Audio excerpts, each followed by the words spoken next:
Саламатсыздарбы, студияда Перизат Сайтбурхан, сиздер Тандыр медианы көрүп жатасыздар. Алгач бүгүнкү чыгарылыштын кыскача мазмуну Дайырбек Орунбеков Сыргак Кенжебаевдин бажы боюнча билдирүүсүнө жооп берип, бирок бажы көрсөткүчтөрүндөгү 20 миллиард доллар кайда кеткендигин түшүндүргөн жок.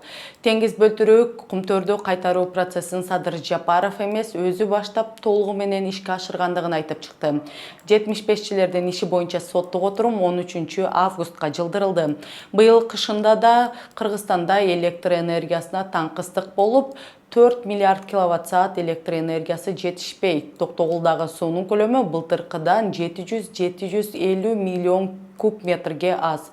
Ушул жана башка жаңылыктар менен алдыңкы мүнөттөрдө кененирээк тааныша аласыздар. Комментарийге пикириңизди жазып, лайк басууну унутпаңыздар. Бийликчил деген блогер журналисттердин аракеттери жетишсиз болду. Айтор президенттик администрациясынын маалымат саясат кызматынын башчысы Дайырбек Орунбеков өзү буга чейин интернетте тараган Сыргак Кенжебаевдин кайрылуусу боюнча комментарий берди. Орунбековдун айтымында видеодо айтылгандар жалган, манипуляциялык жана фактылар менен тастыкталбаган. Саламатсыздарбы?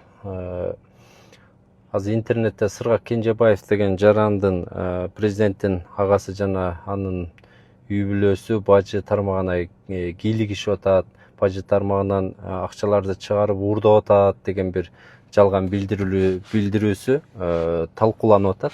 Эми азыр жакшы билесиздер, бул бажы тармагы 2020 жылга чейин эң коррупцияга баткан, анан ошол жактан уурдап атат десе эл дароо ишене турган тармак болгон да. Ошол себептен бул модага айланып калган. Азыр президентти каралагысы келгендер ушу бажыдан анын агасы уурдап атыптыр деп бир жоопкерчиликсиз, бир эч кандай фактыга таянбаган ушагын кээ бирөөлөр талкуулап, ушундай болушу мүмкүнбү деген бир шек саноого түртүп койду да. Ошо 2020 жылга чейин бажынын кирешеси бир 20 миллиарддын тегерегинде эле түшөт болчу. Мына 2021 жылы 46 миллиард 900 миллион сом түштү. 2022 жылы 74 миллиард сомго жетти. 2023 жылы 111,5 миллиард сом киреше түшкөн. 2024 жылы 123,1 миллиард сом, өткөн жылы 2025 жылы 157,4 миллиард киреше түшкөн. Мурдагы жылдарга салыштырмалуу бажы тармагынын кирешеси учурда 4,5 эсеге көбөйдү. Мына эгерде уурдалса, тонолсо, мурдагыдай коррупциялык схемалар болсо, мындай акча түшмөк эмес да. Орунбековдун айтымында бажыдан түшкөн кирешелер 2020 жылга чейин жылына 20 миллиард сом чогултулса, азыр салыштырмалуу ушундай эле кирешелер бир айдын ичинде чогултулуп жаткандыгын билдирди. Орунбеков кирешенин кескин өсүшү 2021 жылы башталгандыгын белгиледи. Анын айтымында бажы органдарына 2026 жылга 161 миллиард сом чогултуу максаты коюлган. Ал ошондой эле бажы операциялары кырдаалдык борбор аркылуу онлайн көзөмөлдөнүп турарын билдирди. Эскерте кетсек, президенттин администрациясында мурда иштеп кеткендигин айткан Сыргак Кенжебаев YouTube каналында видео жарыялап, анда Садыр Жапаровдун бир тууган агасы Сабыр Жапаров жана анын уулу Азат Жапаров бажыны башкарып жана Райым Матраимовго айлангандыгын айтып, жана алар мамлекеттик резиденцияга жакын жайгашкан офисинде кишилерди кабыл алып, маселелерди чечкендиги айтылган. Чоң арыктан ылдый шаарды көздөй түшүп атканда 50 лет Победы деген көчө бар. Ошонун 84-үчү үйү эле Особнякта Сабыр Жапаров отуруп алып, офис уюштуруп алган. Ал жерде Сабыр Жапаров жалгыз эле эмес, Жапаровдордун деги эле бир туугандары, үй бүлөсү ошол жерге кирип алып, каалаган чоңду чакырып, каалаган чоңду кетирип, ошол жерден Кыргызстандын көп саясий маселелери чечилет. Андан кийин ал офисте толугу менен мен эле жалгыз билбейм бул маалыматты ошо мен логист деген таможнянын ичинде жүргөндүн баары, грузоперевозкада иштегендин баары, Дордойдун баары, Самопашевте жүргөндүн баары билет. Кыргызстанда таможняны Сабыр Жапаров, анын уулу Азат Жапаров башкарат. Бул эмне мыйзам жол береби ушундайга? Бербейт. Бирок администрация президенти дагы, министерство экономики дагы, таможнянын өзү дагы бажы дагы муну чече албайт. Бир күндө таможнянын жетекчилиги 3 жолу кээде келип кетет чогулушка ошол офиске. Кээде болсо бир жумада 3 жолу келип, ушул жерден Сабыр Жапаров анан анын уулу Азат Жапаров таможняны башына кийип алып, менчик фирмадагыдай кылып эле тейлейт. Ким иштейт таможняда, кимге канча груз алып өткөнгө уруксат берилет, ким кайсыл тарифте растаможка кылат, мамлекетке канчасын төлөйт, булардын чөнтөгүнө канчасын берет, баардыгы ушул офисте чечилет. Анан булар деги эле Кыргызстандын таможнясын эки дунгандын колуна берип коюп, ошолор аркылуу иштетет. Бирөөсү Ильяс, бирөөсү болсо тиги Рахим.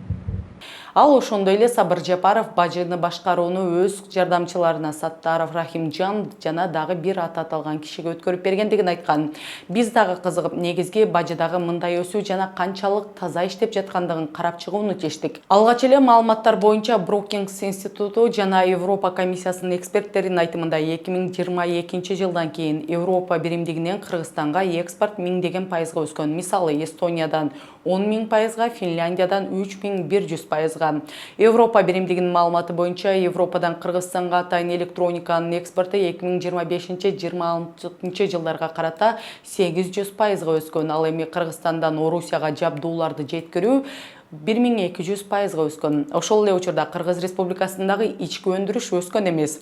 Ошондуктан эксперттер Кыргызстандагы бажы тармагындагы кирешенин өсүүсү бул согуштан улам санкцияга кабылган Орусияга түздөн-түз транзиттик коридорду көрсөтүп тургандыгын белгилешет. Андан сырткары Түштүк Кореядан, Германиядан жана Грузиядан келген автоунаалардын агымы Кыргыз бажысынан мыйзамдуу жана жарым-жартылай мыйзамдуу түрдө өткөрүлүп, Орус Федерациясындагы акыркы чектөөлөргө жөнөтүлгөн. Эки максаттуу товарлар Орусиянын аскердик өнөр-жай комплексине керектүү электроника, микрочиптер, чиптер, СНС станоктору, радио жабдуулар жана дрондор кыргызстандык компаниялардын жардамы менен массалык түрдө сатылып алынган. Кыргыз бажысын автоматташтыруу, санариттештирүү албетте бажы кирешелеринин өсүүсүнө алып келген менен, бирок бул Кыргызстандын эл аралык аброюна жана миллиондогон адамдардын тагдырына таасир этүүчү санкцияларга да алып келип жаткандыгын айтып кетүү керек. Ал эми Дайырбек Орунбеков бажыдагы акчалар боюнча айтпай кеткен дагы бир нерсе, бул Кыргызстандын эң негизги соода өнөктөшү болуп келген Кытай менен биздин өлкө ортосундагы бажы статистикасындагы ажырым жыл сайын өсүп, 2025 жылдын жыйынтыгы боюнча 22 миллиард 225 миллион долларды түзгөндүгү. Кытай тараптын маалыматына караганда алар Кыргызстанга 27 миллиард доллардан ашык товар жөнөткөн, бирок кыргыз тарап болгону 5 миллиард долларга жакын импортту каттаган. Анын себебин Кытай кымбат баалуу товар, мисалы электроника же кийим-кече чыкканда өз баасы менен катталат. Ал эми Кыргызстанга киргенде болсо бажы алымдарын аз төлөө үчүн анын баасы же салмагы бир нече эсе төмөндөтүлүп, арзан курулуш материалы же кездеме катары документтештирилет. Товарлардын көбү расмий эмес карго компаниялар аркылуу ташылат. Бул схеманы Райымбек Матраимов кызматта турганда жана ал кеткенде журналисттер иликтеп бетин ачышкан. Азыр эми ким башкарууда деген суроо болуп келген, бирок бул көрсөткүчтөрдүн көптүгүнөн да акыркы жылдардагы ажырымдын өсүүсү таң калыштуу болуп келет. 2020 жылга чейин Кыргызстан менен Кытайдын бажы статистикасындагы ажырымдарды карап көрсөк, ал азыркы көрсөткүчтөн 5 эсе аз болгон. Мисалы 2018 жылы ажырым 3,7 миллиард долларды түзгөн. 2019 жылы бул жылы ажырым кескин өсүп, рекорддук 7 миллиард долларга жеткен. Ал эми интернетте көпчүлүк жарандар офис тууралуу маалымат мурда эле болгондугун, ал элдин баары эле билгендигин айтып келишкен. Сыргак Кенжебаев таң калыштуу эмнени айтты? Офис жана параллель өкмөт жөнүндөбү? Ар бир президенттин өзүнүн чыныгы чечим кабыл алуучу чөйрөсү бар экени айдан ачык. Кээде алар кайсы бир кызмат орундарында жүрүшөт. Мен сизге андан да көбүрөөк айтып берейин. Ар бир өлкөдө көшөгө артында адамдар бар. Жалпысынан алганда, эгерде эл эч кимдин чектен өтүшүнө жол бере берсе, бул көйгөй эмес. Анда көшөк артындагы адамдар сөзсүз түрдө маселелерди коомдук кызыкчылыкты эске алуу менен чечиши керек болот. Көйгөй кызматта эмес, эл бул чечим кабыл алуучуларга баардык кызыл сызыктарды кесип өтүүгө жол бергендигинде. Демек офистин бар экендиги коомчулукка белгилүү маалымат болсо, президенттин жакындары чын эле мамлекеттик башкарууга аралашуудабы деген суроолор дагы деле уланбай койбойт. Садыр Жапаровдун айланасындагы маалыматтык көйгөйлөр ушуну менен гана токтоп калбастан, Кумтөркенин мурдагы тыштан башкарууга киргизилген менеджери Теңиз Бөлтүрүк ишкананын кыргыз бийлигине өткөрүп берүү планын өзү иштеп чыккандыгын жана бул процесске башынан аягына чейин катышкандыгын билдирди. Ал бул тууралуу өзүнүн Facebook баракчасында президент Садыр Жапаров Кумтөрдүн кайтарылышы жана мурдагы президент Аскар Акаевдин ролу боюнча акыркы билдирүүлөрүнө комментарий берип жатып жазган. Ачуу болсо да чындыкты айтууга туура келет. Акыркы убакта Садыр Жапаров Кумтөрдү мен кайтардым. Аскар Акаевди да өзүм чакырып, бардыгын өзүм чечтим деген сыяктуу чындыкка кошпогон билдирүүлөрдү жасай баштагандан улам мен бул тарыхый процессти кайрадан баштан аяк ачыктап берүүгө мажбур болдум. Бирөө эмгек кылып, экинчиси анын мээнетин өзүнө үй карап алганына мен эч качан жол бербейм. Мага карата ушундай кадамдар жасалгандан кийин мен чындыкты айтууга милдеттүүмүн. Президенттин эрки менен болгон ишти өзүңүзгө оодарып жатасыз дегендерге ачык айтайын. Кур сөз менен Кумтөрдү кайтарабыз деп 1000 жолу кайталап айтканга ооз таттуу болуп калбайт. Чыныгы жумушту юридикалык, идеялык жана координациялык оор эмгекти кимдир бирөө аткарышы керек эле. Ал жумушту башынан аягына чейин мен аткардым. Тарыхый фактылар төмөндөгүчө.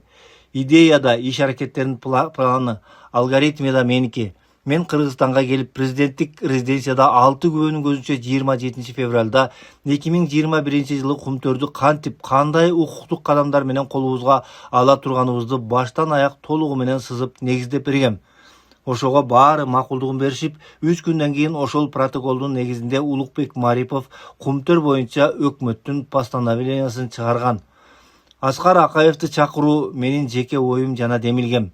Ал тургай сүйлөшүүлөр тыгынга кептелип, юридикалык кадамдар токтоп калуу коркунучу жаралганда, Аскар Акаевди процесске тартуу тууралуу пикирди да мен сунуштагам.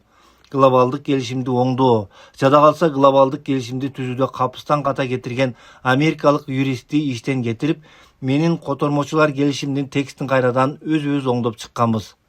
Тарых муну менен эле бүтүп калбайт. Анын али ачыл элек барактары, сырлары абдан көп. Мен алардын баарын ачык айтып берүүгө даярмын.